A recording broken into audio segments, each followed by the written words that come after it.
Paz, irmãos, eu sou o pastor Marco Feliciano e quero lhe agradecer por adquirir uma mensagem através de DVD, daquelas que o Senhor Deus tem me dado e tem colocado em nosso coração.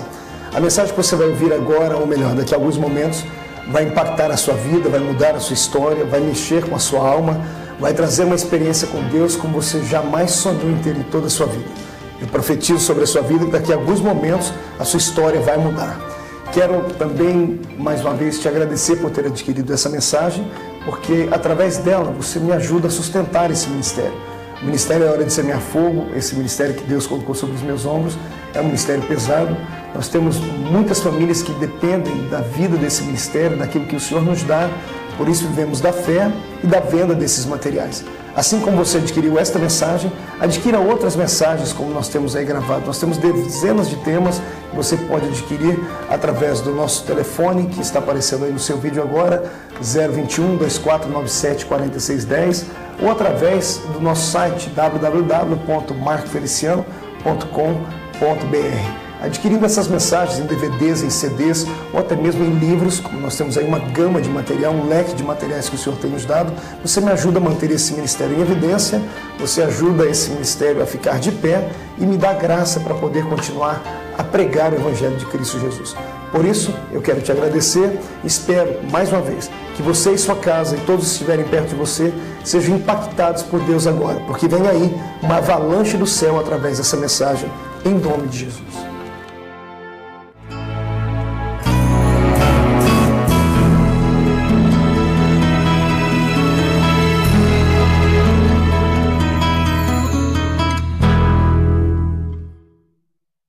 Cumprimento os irmãos com a paz do Senhor.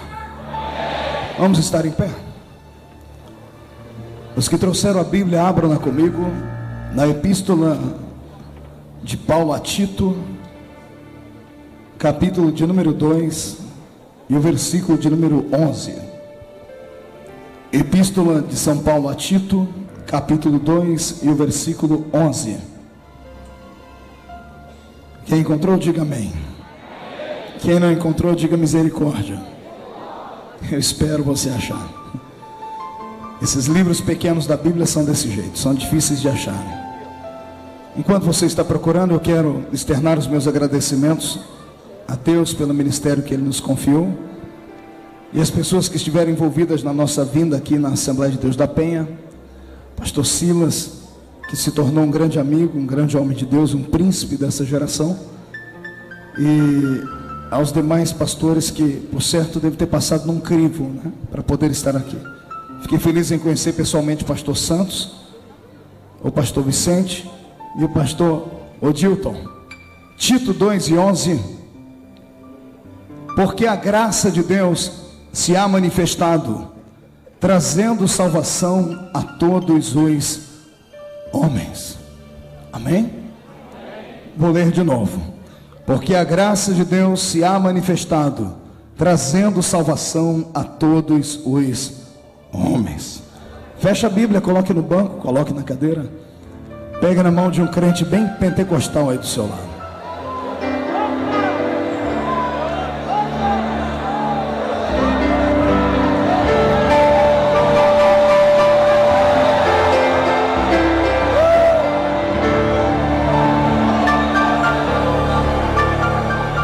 Pentecostal que não faz barulho está com defeito, né? Vamos curar. Senhor, nós te exaltamos nesta noite, nós te glorificamos. Senhor, é a segunda vez que toma esse microfone hoje para falar à sua igreja. Na mesma inspiração que o Senhor me deu no primeiro culto, eu quero nesse segundo culto. Eu não aceito nada mais e nada menos do que a sua presença viva nesse lugar. Eu profetizo que a sua igreja, ao saírem daqui, voltarão para casa fumegando, com muita autoridade.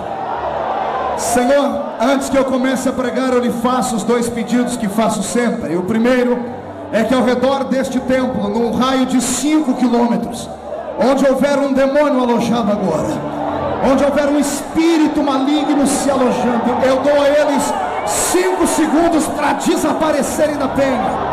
Porque se não sumirem, serão queimados pelo poder da sua glória que vai descer aqui sobre nós. O segundo pedido, Senhor, é um pedido de atrevimento. Eu gostaria que o Senhor abrisse a porta do céu sobre este altar e enviasse para esta igreja uma comitiva angelical. Só que eu quero anjos de fogo, Senhor, que eles comecem a descer trazendo brasas de fogo e comecem a esparramá-las na igreja. E onde houver um crente batizado com o Espírito Santo, renova ele agora.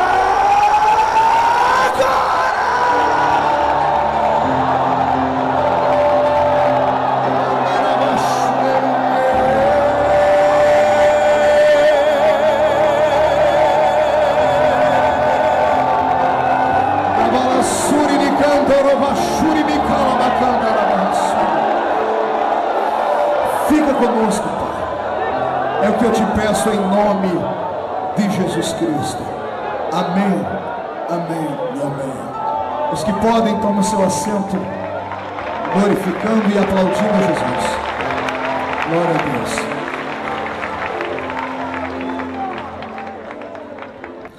Queridos, eu peço a sua atenção por alguns momentos. Epístola de São Paulo a Tito, capítulo de número 2, versículo 11. Um dos versículos mais lindos da Bíblia Sagrada, um dos versículos que eu chamo de texto áureo da salvação da humanidade. Aqui nós temos uma revelação de Deus, uma palavra dita por Paulo, por alguém que sabia o que estava falando, que nunca trocava os pés pelas mãos e vice-versa. Tinha tanto conhecimento quanto graça. Tinha tanta autoridade que teve vezes que ele apontou o dedo indicador no rosto de Pedro e chamou a atenção dele acerca das doutrinas do cristianismo, querendo ele desfazer, ou melhor, separar o judaísmo do cristianismo. Todas as vezes na minha tenra infância, quando eu via um pregador falar sobre este texto, isso me empolgava. Tem um pregador na minha cidade chamado Olaide Gomes, é um presbítero da nossa igreja, bem velhinho hoje, não sabe ler direito, não sabe escrever direito, mas um homem de uma comunhão com Deus ímpar. E sempre que no culto ao ar livre ele pegava o microfone e com aquela voz meia rouca dele, ele recitava esse versículo, fazia tremer os corações da gente. E quando garoto eu disse: Deus, um dia eu queria ler como ele lê esse versículo. Ele lia com tanta maestria que mexia com o coração de todas as pessoas, porque a graça de Deus se há manifestado, trazendo salvação a todos os homens. Que versículo lindo, que palavra poderosa.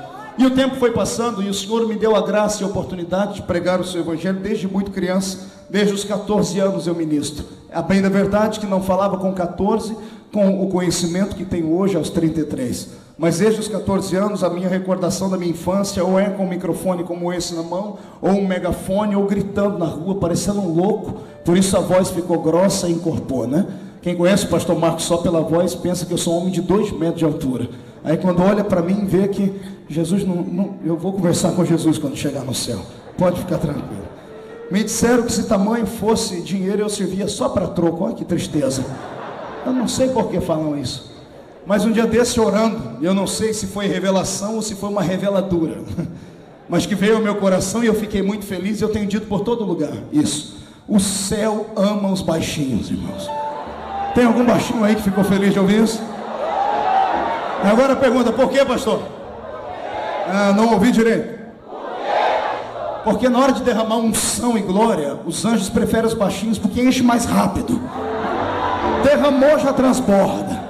Ô pastor, mas e eu que sou grandinho? Calma, nem que o anjo tem que dar 3 viagens hoje. Você sai daqui transbordando na graça. Amém? Pois bem, vamos lá. Quando eu comecei a conhecer esta epístola e comecei a questionar: Deus, como é que um livro pode ter apenas 2 páginas ou 3 capítulos?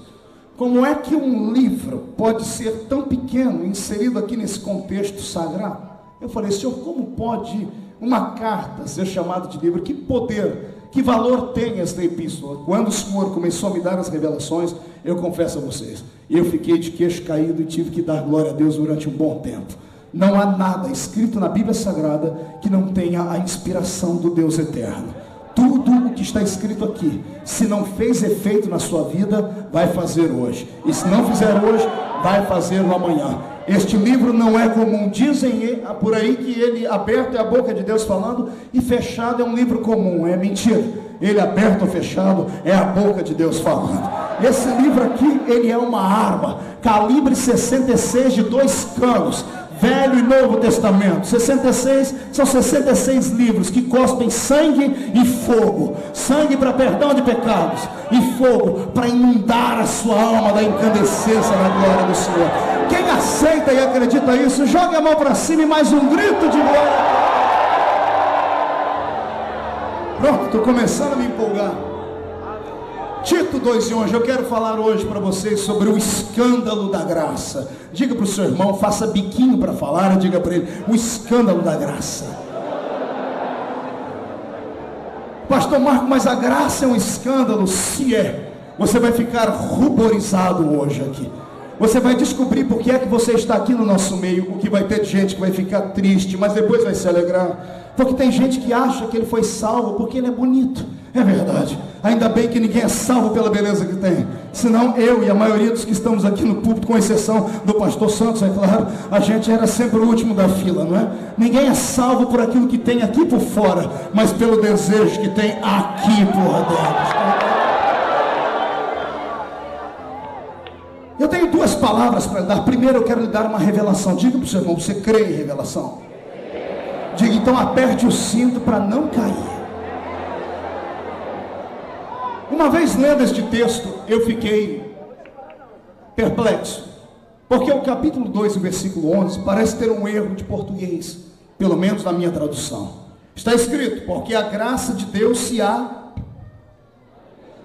Que a graça de Deus se há...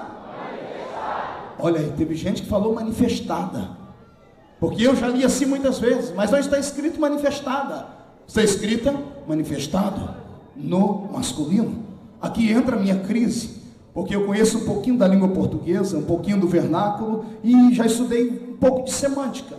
Toda palavra feminina é acompanhada por um substantivo feminino.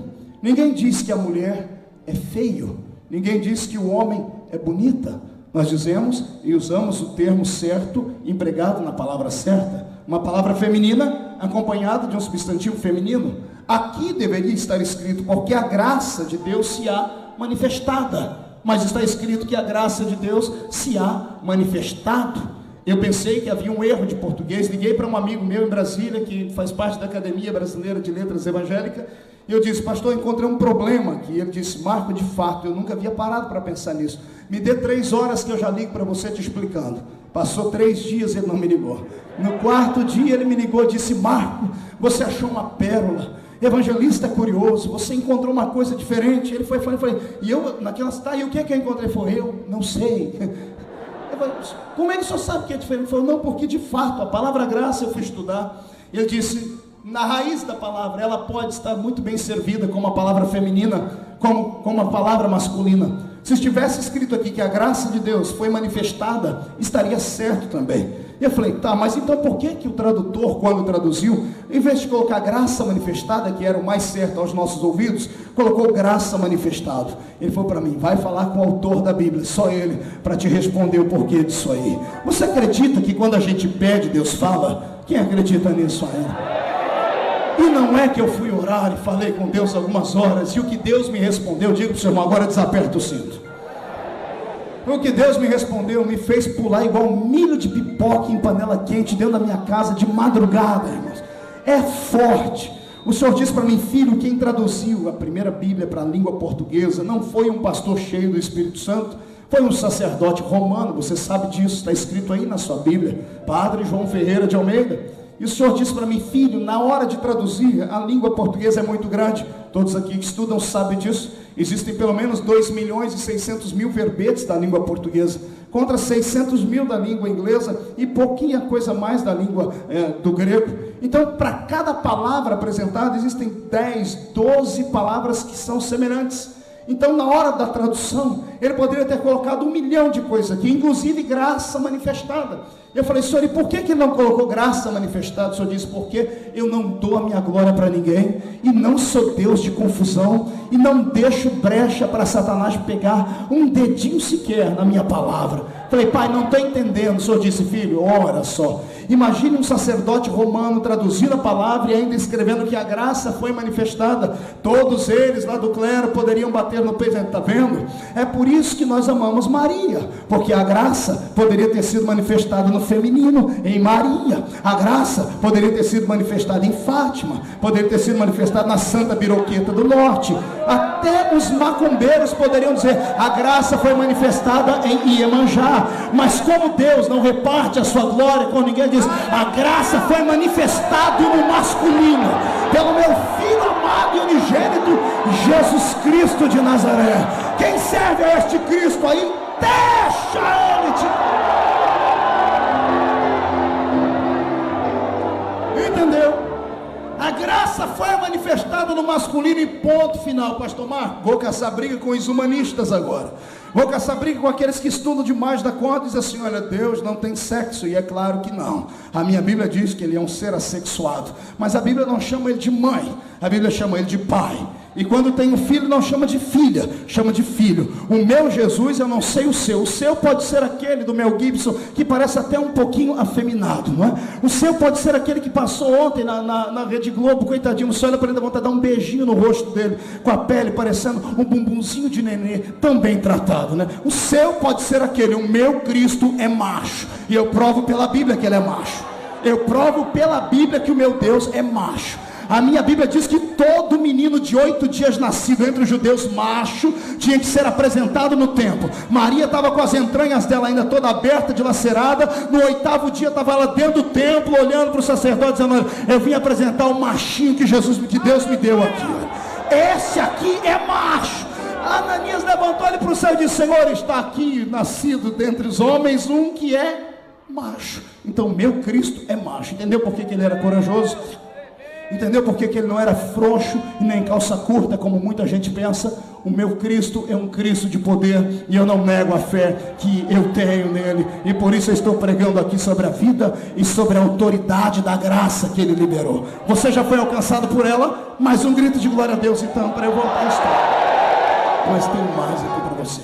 Tito 2:11. Algumas pessoas devem estar decepcionadas, falar: poxa, eu saí de tão longe, esperei o segundo culto para ouvir o pastor pegar um texto evangelístico. Eu que vim aqui porque eu queria entrar no reteté de Jesus. A turma que me acompanha no Rio de Janeiro é tudo maluco. O mais bonzinho pula com o pessoal e sobe para o monte 3 vezes por semana. É uma benção. Se chacoalhar de cabeça para baixo, não cai 10 centavos do bolso deles. Mas se abrir a alma deles, vai encontrar o Espírito Santo alojado lá dentro, em forma de uma brasa do fogo. É isso. Vamos ele para cá. Mas deixa eu lhe dar uma palavra linda. A história diz que quando Tito, que foi pastor na cidade de Creta, quando Tito começou a pastorear aquela pequena ilha, ele estava ainda em fase de pré-adolescência, era um garoto.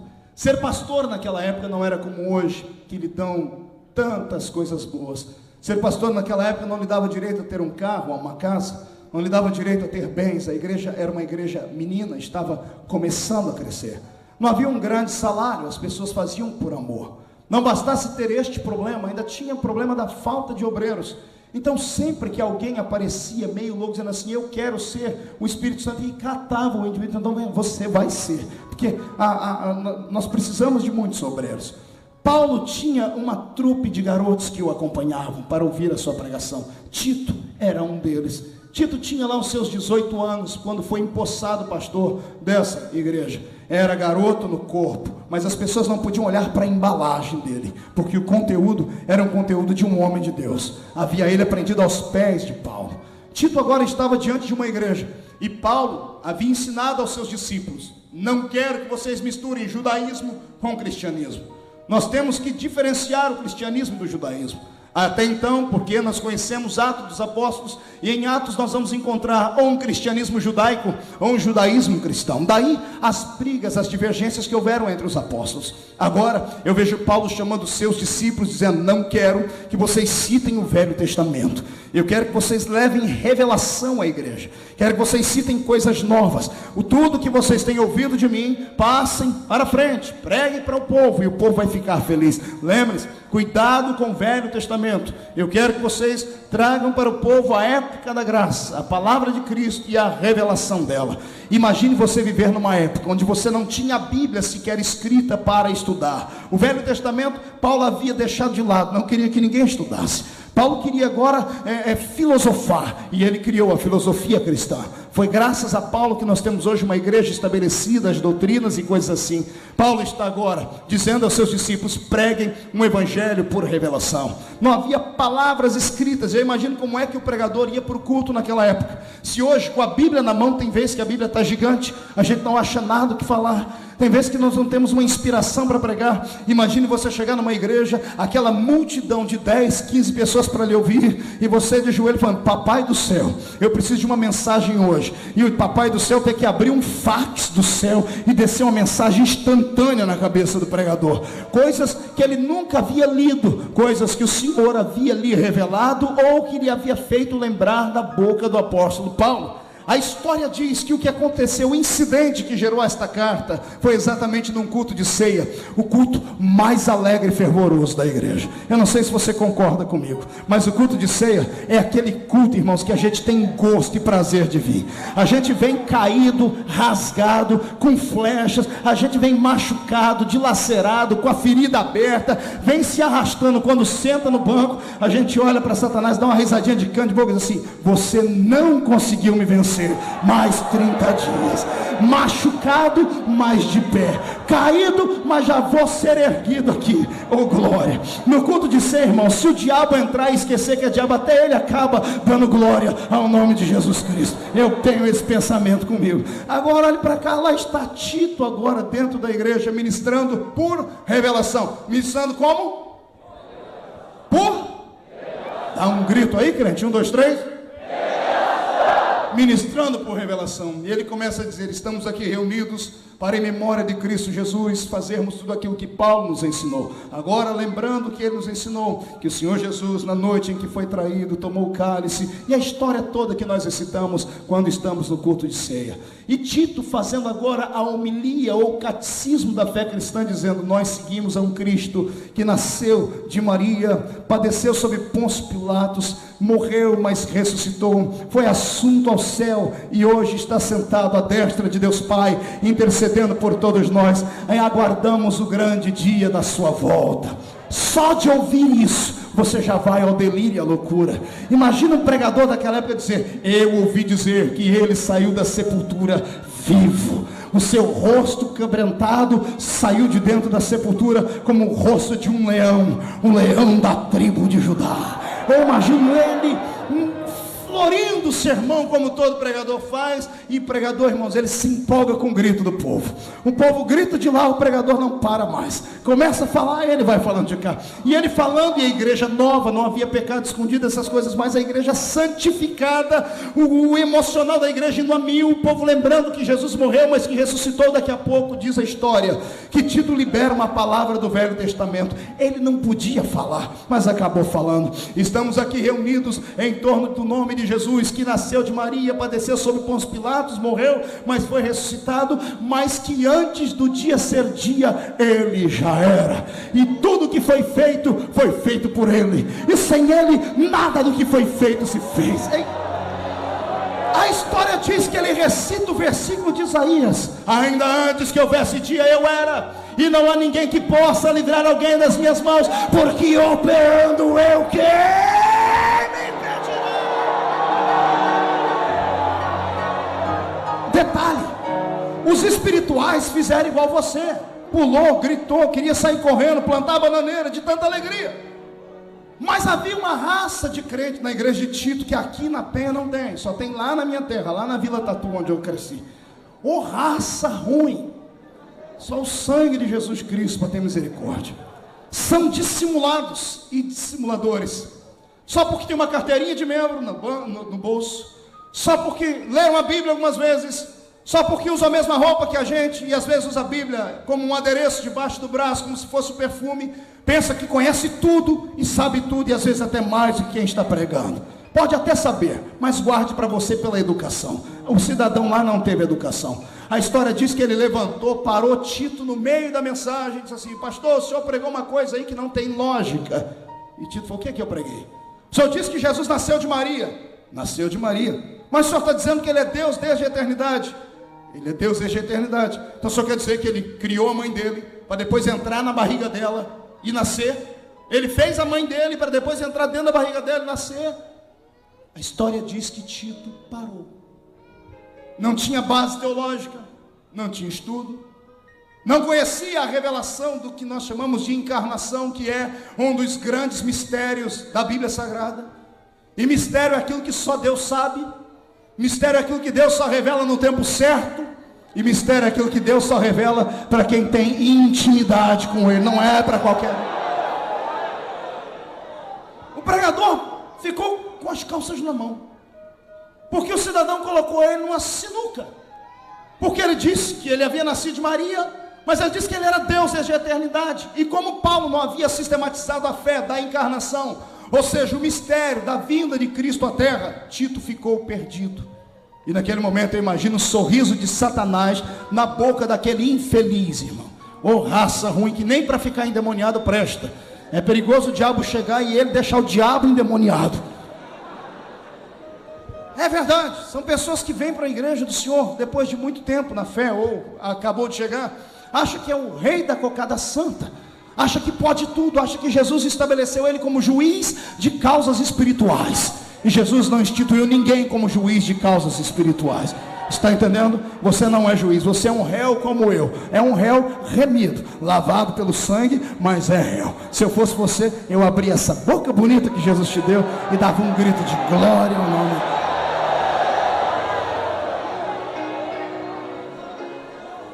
Termina o culto, Tito vai para casa vencido. Imagine, não tem nada pior para um pregador do que ele ser vencido na noite. Irmãos, às vezes é melhor morrer do que você pregar e não atingir aquilo que você espera atingir, do que você ter um objetivo e o objetivo não ser concluído. Na porta da igreja, a igreja sempre tem os seus dois grupos, né? A metade da gigante igreja de 15 membros, 7 crentes e meio, 7 crentes adultos e uma criancinha do lado. Pastor Tito, liga não, aquele cidadão é endemoniado mesmo. O outro grupo mais intelectual diz: pastor, eu só congrego na sua igreja se o senhor souber o que o senhor está pregando. O senhor está pregando, o senhor nem sabe o que o senhor está falando. O senhor falou uma coisa aí, o cidadão interpelou o senhor não soube sair dessa. Tito foi para casa. Eu imagino como é que ele voltou para casa aquele dia. Eu já voltei assim algumas vezes para casa, com um fel na garganta e uma dor aqui na boca do estômago, que se eu pudesse achar um buraco eu pulava lá dentro, irmãos. Deus às vezes permite isso na vida do pregador, para ele ver que não é ele que faz, é o Senhor quem faz na vida dele, né? Tito, a sopa não desce, a água não vai, o vinho desceu quadrado na garganta dele aquele dia. Ele vai dormir, dobra o joelho e pede auxílio àquele que é o professor dos professores. Espírito Santo, help me, sir. Me ajude. Estou perdido. Não estou aprovado. Não presto para ser pastor. E Espírito Santo, nobre como sempre, vem e interpreta os nossos gemidos inexprimíveis, transformando em palavras certas, dizendo a ele: ei, filho, calma. Você é como uma criança, está gatinhando, caiu uma vez, vamos ficar de pé. Mas como é que eu falo? Você não tem que falar nada. Eu ensinei Paulo, escreve para ele que Paulo vai te explicar o mistério da encarnação. Tito manda uma carta. Eu não sei quem levou a carta para Paulo, mas a história diz quem trouxe a carta para Tito. Quando a carta chega na mão do apóstolo, eu imagino Paulo abrindo a carta, quando lendo, dizendo assim: Paulo, socorro, estou perdendo a igreja porque preguei uma coisa que eu não sei. Eu falei que Jesus nasceu de Maria, mas ele é Deus desde a eternidade. Eu imagino Paulo batendo naquela cabeça imensa e careca. Tum. É isso que a história diz dele, não estou aumentando nem diminuindo. Um homem de 1,5 metro de altura para ajudar, batendo na cabeça. Onde? O que eu fiz? Eu esqueci de explicar para Tito o mistério da encarnação. Você aguenta? Olha para o seu irmão, pergunta ele: tem problema de coração? Ponte Safena, diga para ele: aguenta, coração.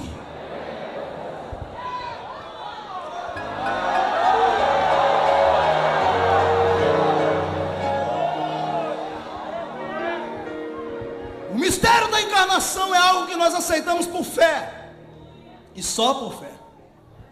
Não há uma explicação lógica, plausível, matemática, química, física, que explique um ser divino vir morar dentro de um ser humano, sem o apoio de um outro ser humano, e ser gerado com duas naturezas.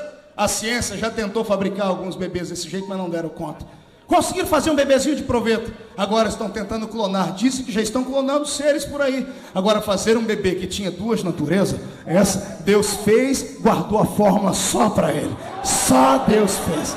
Um ser que tinha duas naturezas. A natureza humana dele fazia ele às vezes cansar, sentar na beira de um poço, olhar para o rosto de uma mulher inimiga dele por causa da roupa, por causa da cultura, por causa da etnia, se humilhar e falar: mulher, eu estou morrendo de sede, me dê água para beber. E ela interpelar, ela ainda ser grossa com ele, deselegante, chamando ele de nomes que a Bíblia Sagrada, é claro que não ia deixar escrito aqui, porque senão a gente ia ficar vermelho de vergonha ao ler, mas ela quis chamar Jesus de palavras que eu não tenho nem coragem de dizer aqui. Era isso que fazia um homem quando conversava com um homem judeu, quando conversava com uma mulher samaritana, e de repente o lado divino dele salta para fora e diz assim: ah, mulher, se tu soubesses quem é que te pede água para beber.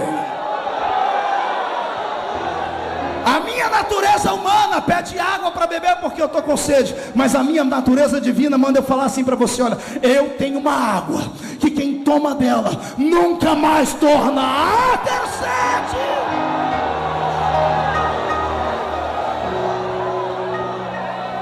É a natureza humana dele, levando ele para dentro de um barquinho, falando: gente, desculpa, mas eu estou cansado, eu vou dormir. Passei a noite orando. Ele deita, chega até a roncar e babar. Vamos aqui conjecturar. Era um homem como eu e você, amados. E de repente, quando veio um monte de miseráveis, cegos, coxos, mancos, ressecados, gente rejeitada pela política, ele olha para eles, dá uma fã no peito dele, ele começa a respirar ofegante, vê que essas almas estão perdidas, e ele grita: ei, vinde a mim vós, os que estáis cansados e oprimidos, e eu vos aliviarei.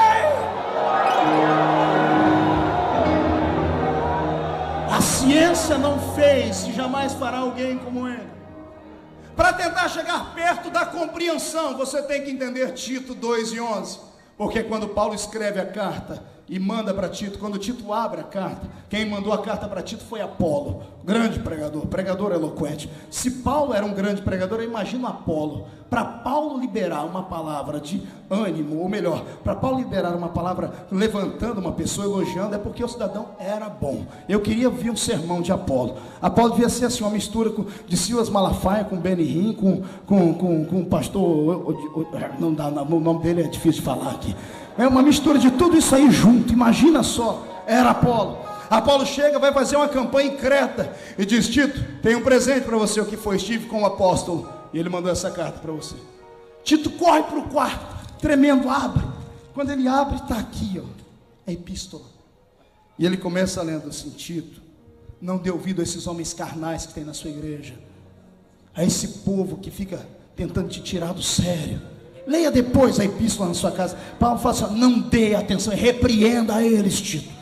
Você é uma criança para mim, mas você pode estabelecer e ungir presbíteros, você pode fazer de tudo, porque quem te deu a unção não foi homem, foi Deus quem te deu a unção. Paulo primeiro joga a alma do garoto lá em cima, e quando Tito está voando, ele fala: agora deixa eu te explicar o mistério da encarnação. Tito, porque a graça de Deus foi... 1, 2, 3, foi só isso. Pastor, o que tem isso? Simples. Nós só usamos esse verbo e conjugamos ele numa igreja quando cai uma pessoa endemoniada. Quando uma pessoa fica possessa na igreja, a gente diz: o demônio se... Significa que ele entrou na pessoa naquele momento? É claro que não.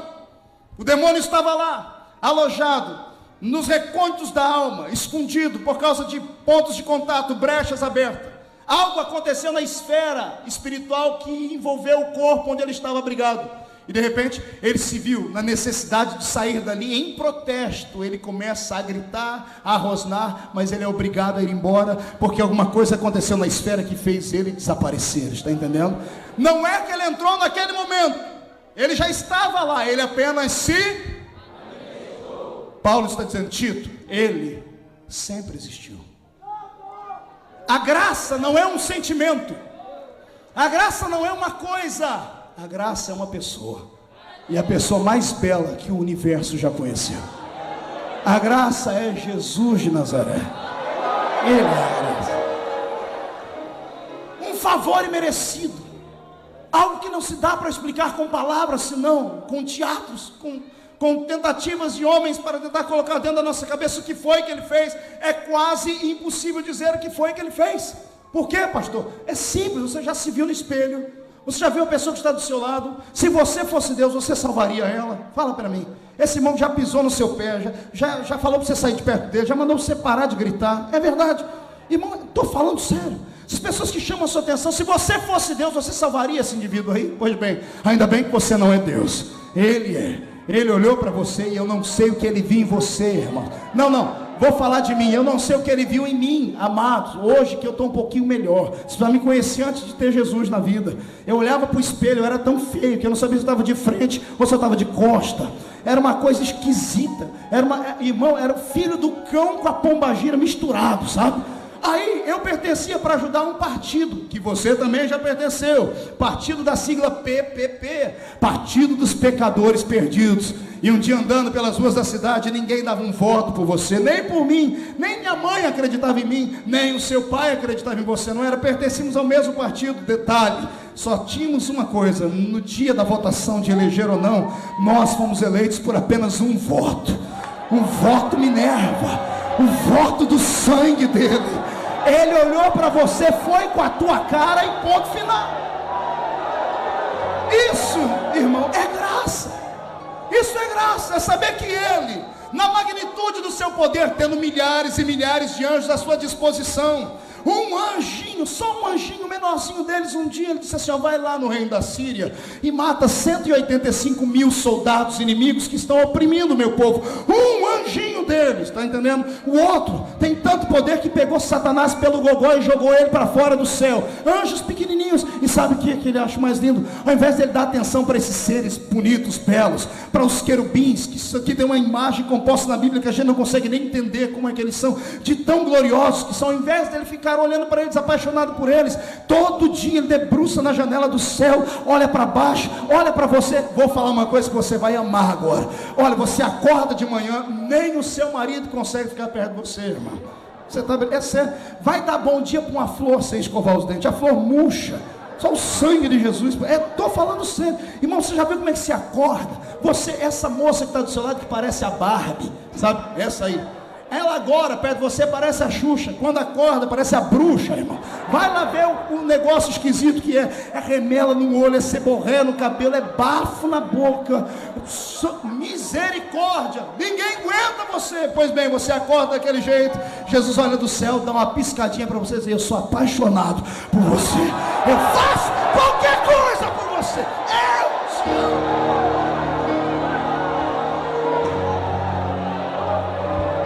Por que é que você acha que o diabo não gosta de você? Porque você é crente? Porque você é bonitinho, prega? O diabo não gosta de você porque antes Deus só tinha olhos para ele.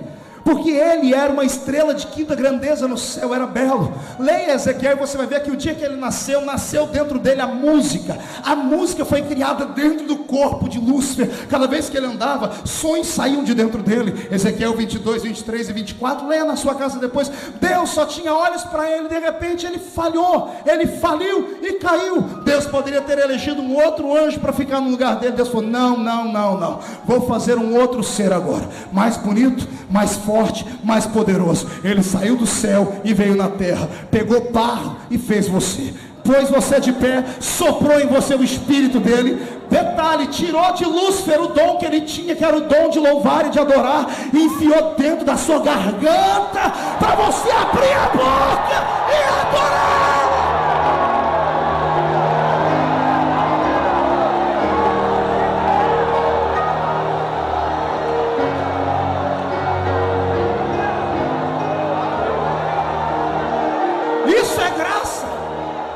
Pastor, porque a graça é um escândalo, porque ela anda na contramão da avenida.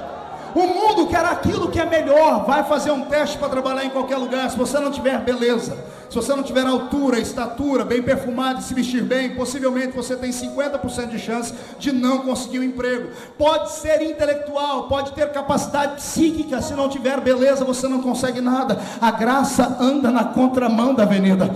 A graça pega o lixo, burila ele e transforma em luxo. É isso que está sentado aí do seu lado agora. Ei, eu vou dizer uma coisa que é para o inferno inteiro escutar: você não é comum, você nunca foi comum, você nasceu já com uma faixa no peito, escolhido pelo Senhor Deus e ponto final. O mais fraco crente aqui dentro, o mais fraco, aquele que a gente como líder, aquele que a gente como formador de opinião tem vontade de quebrar o pescoço dele, aquele que o líder da mocidade quer expulsar da igreja, aquele que às vezes o pastor faz de tudo, dá vontade de excluir, sabe? Aquele crente Raimundo, um pé no mundo e outro pé aqui dentro da igreja. Pois bem, esse, o pior crente, ainda que ele seja com um pé lá fora e o outro aqui dentro, se hoje ele der um pulinho para dentro e falar: Jesus, misericórdia, o Senhor faz dele um Arnold Schwarzenegger espiritual, um exterminador do presente. Não tem demônio que fique na frente dele, não tem Zé Pilintra, Zé Pilantra, Chucaveira, Tranca-Rua, Preto Velho, que possa, com a unção de Deus que está na sua vida. E o pior não é isso, o pior é que eu olho daqui de cima e tem uns que não acreditam em nada do que eu estou falando, fica me olhando com esse olho seco, parecendo um olho de sapo que morre no dia de enchente. Ei, é para você o que eu estou pregando. Aproveita a graça, absorva a graça, sinta a graça.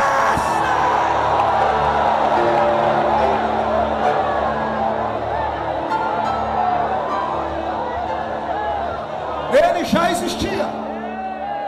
Como foi que ele se manifestou, pastor? Essa graça que escandaliza, que faz tudo o que a lei fala para não fazer. A lei diz: não toque em defunto. Ele vai lá e bota a mão no caixão. Eu tenho a minha opinião. Para mim não botou a mão no caixão, ele botou a mão no peito do defunto. Mas a Bíblia diz que ele tocou o esquife. Mas cá para nós, esquife tem vida, esquife é madeira.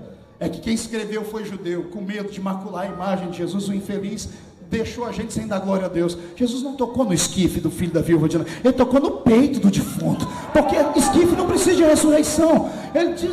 A lei falava: não toque em coisa morta. A graça vai dizer assim: se vocês não tocam, eu toco em coisa morta, porque eu tenho o dom da vida. Morto, sai da, vem. A lei dizia que aquele que era revestido de autoridade não ia nem no cemitério. Esse, além de dentro do cemitério, mandava tirar a pedra ainda, para tirar a pedra. Mas está catingando, deixa catingar. Senhor, tem um homem lá dentro morto há 4 dias, cheio de verme. Deixa, eu quero falar com ele. O senhor é louco, o senhor vai falar com quem está morto? Eu mandei um recado avisando que ele estava dormindo. Vocês não acreditaram em mim? Agora é minha vez, tira a pedra. Quando tira a pedra, sai aquele cheiro de coisa horrível, e ele olha lá para dentro e tem um problema a ser resolvido, porque o defunto está há 4 dias ali dentro, embalsamado, amarrado dos pés à cabeça, a língua está enrolada para dentro, não tem umidade na sua mucosa, os seus olhos estão estatelados, os seus dedos estão enrijecidos, no lugar de sangue tem apenas um pó, a pele que outrora tinha vida agora está azulada, está em estado de putrefação, os órgãos que tinha dentro daquele defunto foram arrancados, porque afinal de contas fizeram uma biópsia nele, por isso que ele estava todo amarrado, para descobrir qual era a essência da doença que mataram ele. E Jesus não pergunta nada, a essência divina manda tirar a pedra e grita assim: Lázaro, sai para fora!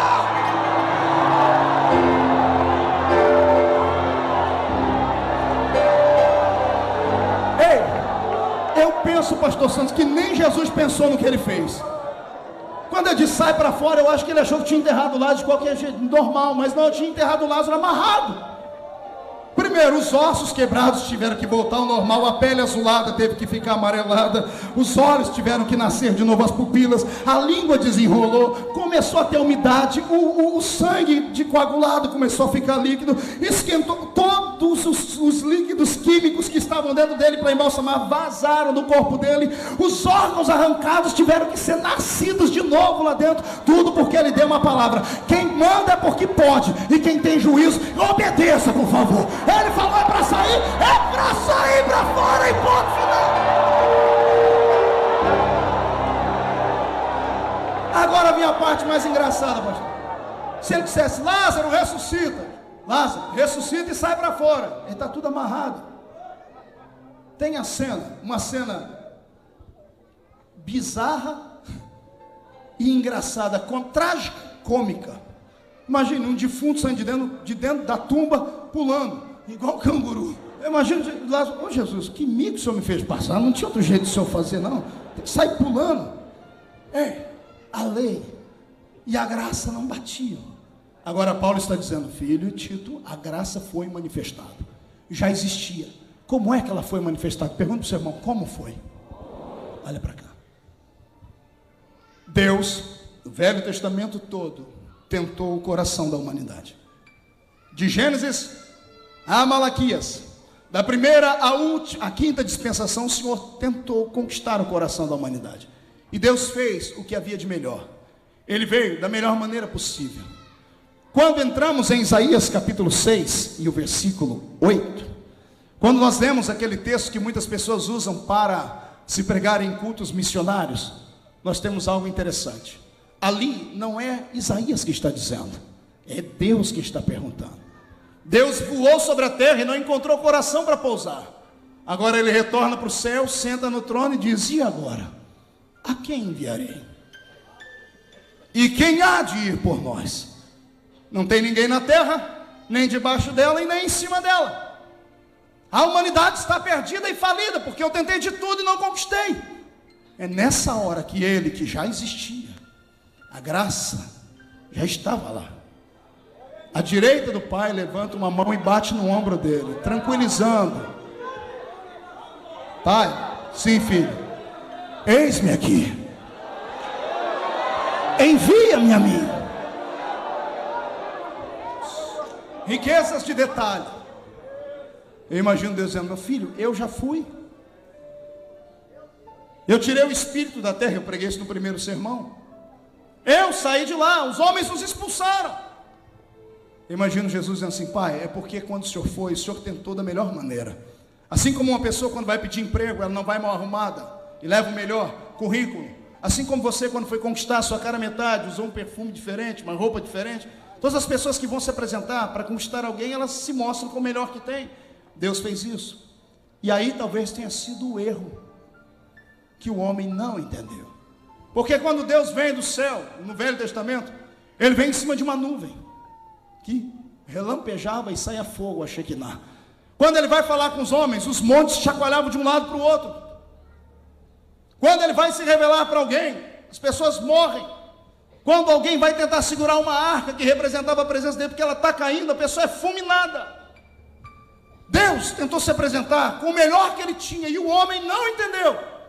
O homem não temia a Deus. No Velho Testamento, o homem tinha medo de Deus. E Deus não quer que ninguém o sirva por medo. Deus quer que as pessoas o sirvam por respeito e amor. Isso é temor, respeito. Entende? Os homens não tinham temor, os homens tinham horror, tinham medo dele. Pastor, claro, os homens da Bíblia aceitaram. Você é louco?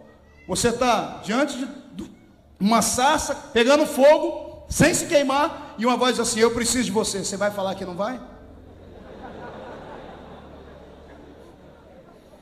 Vem um anjo com uma espada e diz assim, eu te chamei, mas eu sou o menor da casa do meu pai. Eu estou perguntando se você é o menor da casa do seu pai. Eu te chamei, você vai falar não? Os homens não serviam ao Senhor por amor. Tinham medo dele, porque ele veio num patamar muito distante da gente. Aí Jesus olha para o pai e diz, pai, eu tive uma ideia. Que ideia, filho? E se nós fôssemos um deles?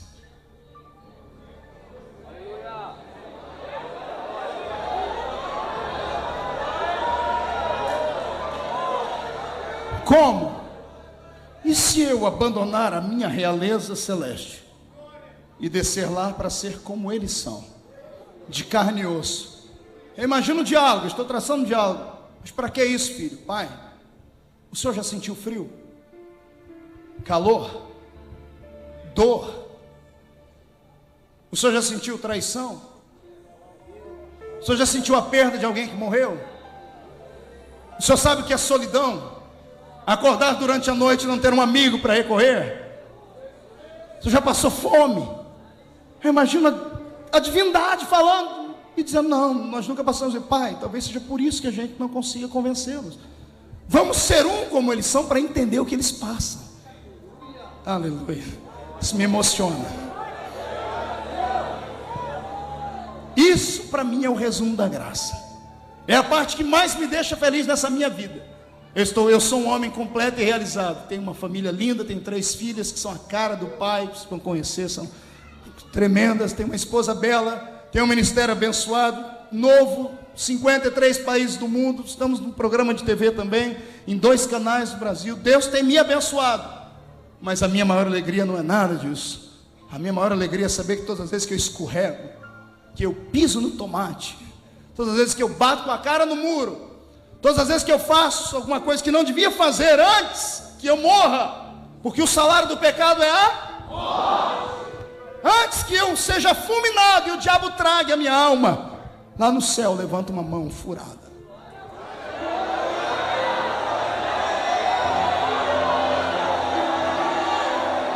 e bloqueia. Por que você acha que Deus não te matou ainda, irmão? Você que só fala mal, só murmura, só reclama, já ameaçou sair da igreja muitas vezes. Por que Deus nunca te destruiu? Porque Ele tem sangue de barata nas veias? Não! É porque a graça mora do lado dele. A graça segura o braço de Deus.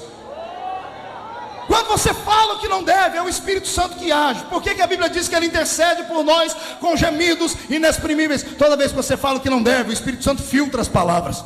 Chega no ouvido de Deus de outra forma. Chega lá em cima, o Espírito Santo, Pai, Ele disse isso, mas na realidade Ele estava querendo falar isso e isso. Ele está revoltado porque está doente. Ele está triste porque está desempregado. Está chorando porque perdeu a família.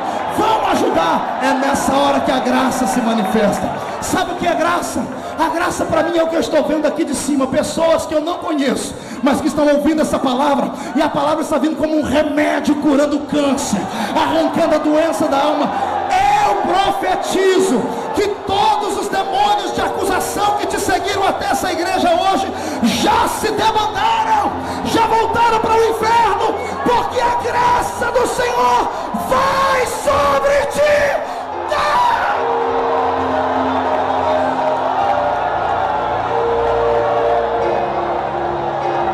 Isso é graça.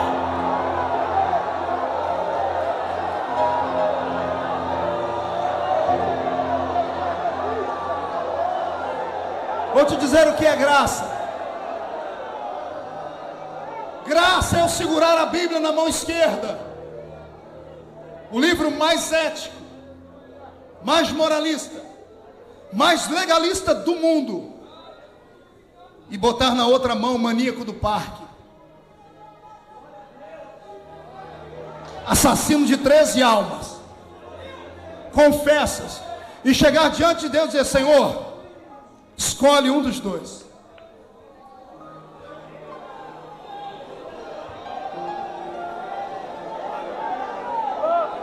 Deus olhar para a Bíblia, que é um livro santo, a lei dele, a palavra dele está aqui, e olhar para a alma que vai para o inferno.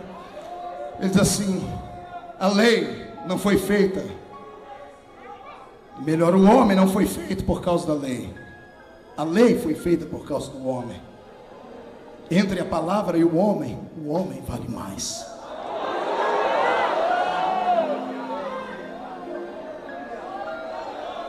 Estou ouvindo barulho de grilhões quebrando.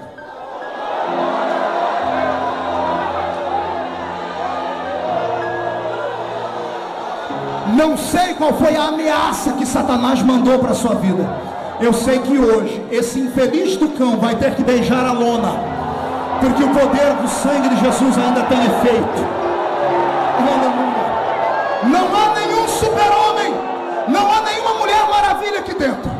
Também não há ninguém que possa bater no peito e dizer assim: eu sou o pior entre os homens.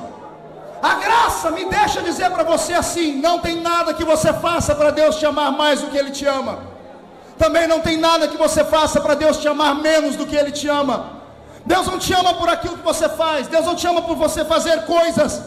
Se fosse assim, eu estaria perdido, e a maioria da raça humana também. Deus não te ama por você ser forte, ser robusto, ser grande, ser importante. Deus te ama porque do lado direito dele tem alguém que fez tudo que você não daria conta de fazer. E toda vez que o martelo da justiça levanta para te condenar à morte, a mão furada segura o martelo e o advogado entra na história.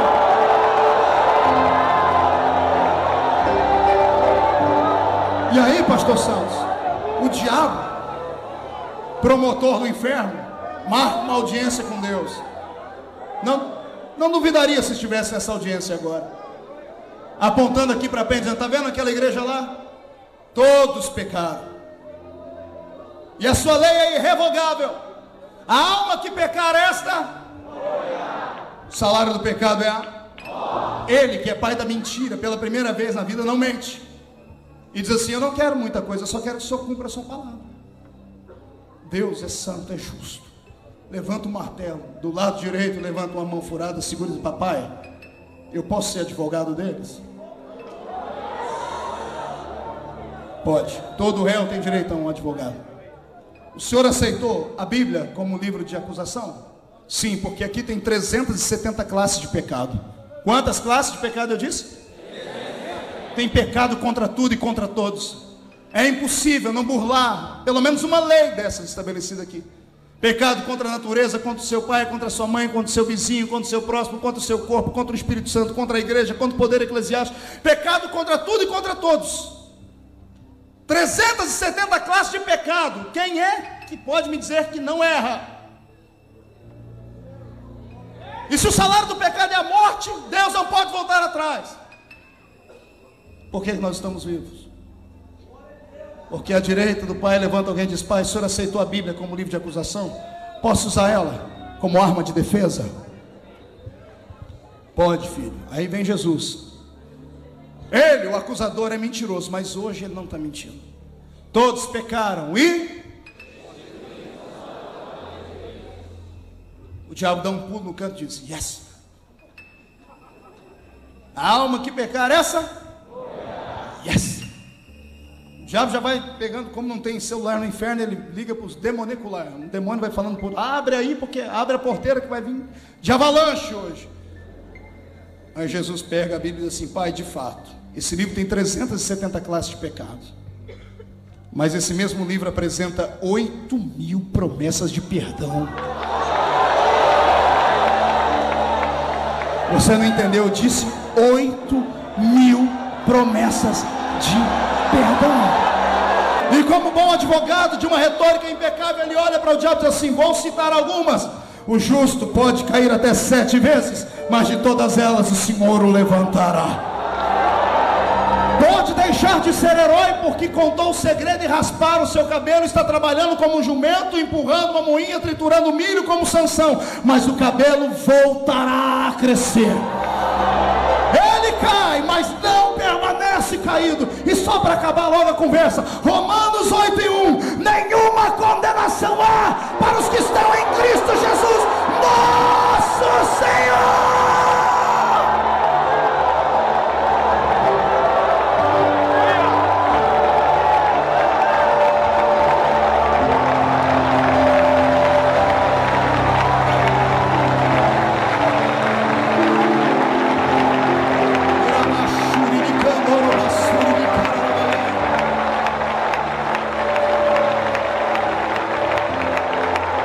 Pegue na mão do seu irmão.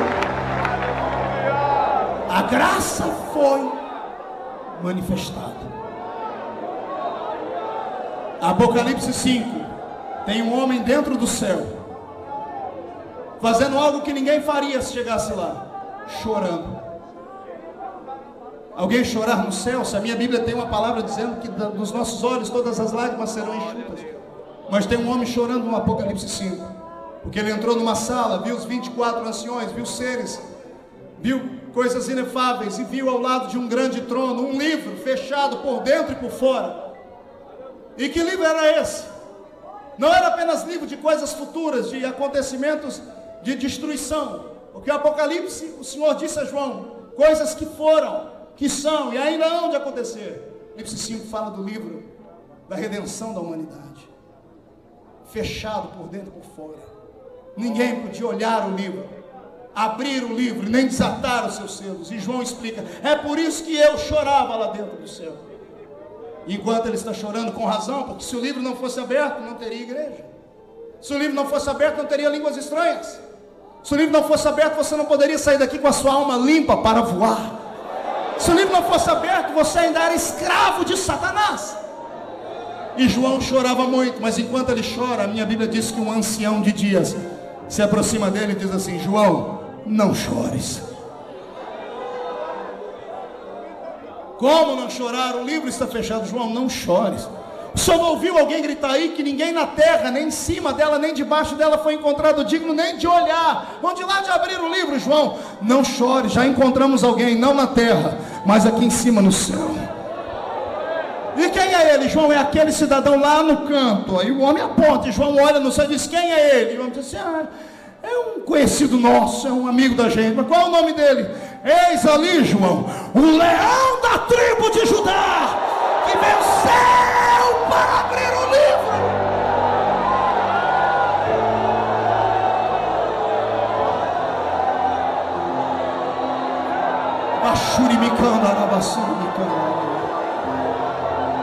Feche seus olhos, deixa-me orar por você agora.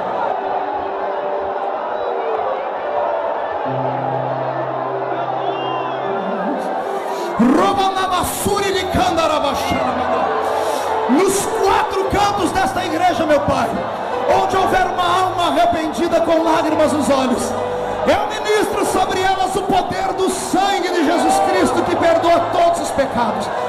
Senhor, onde houver algum desses que estavam tristes, enche de alegria. Onde houver um deles batizados com seu Espírito, renova agora.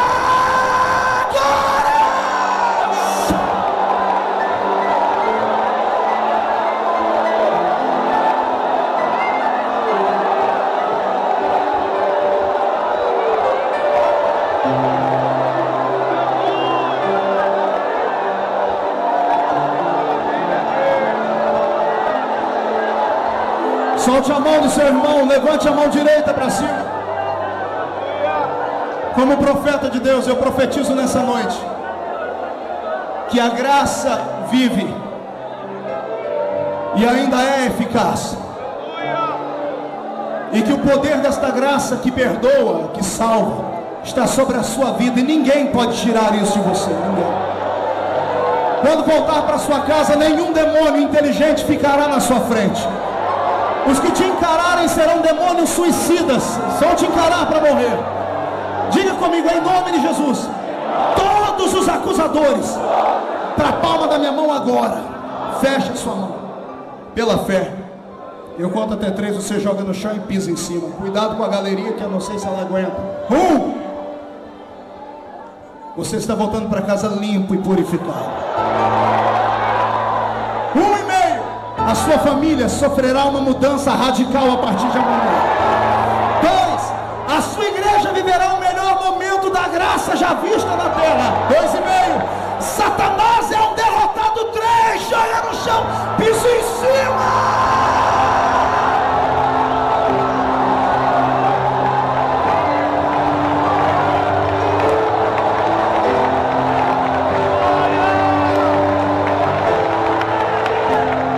Pode aplaudir a Jesus, faça.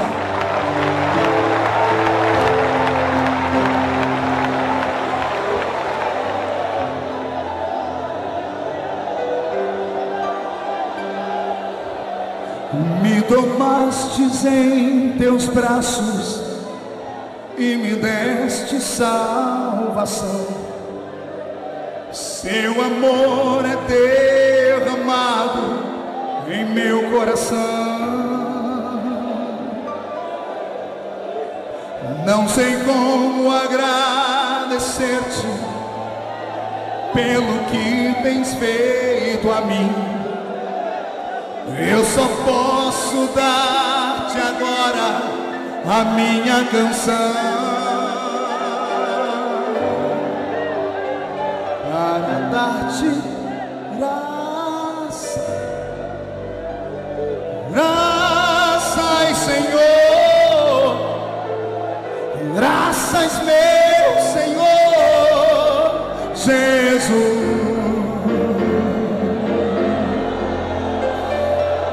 Graças.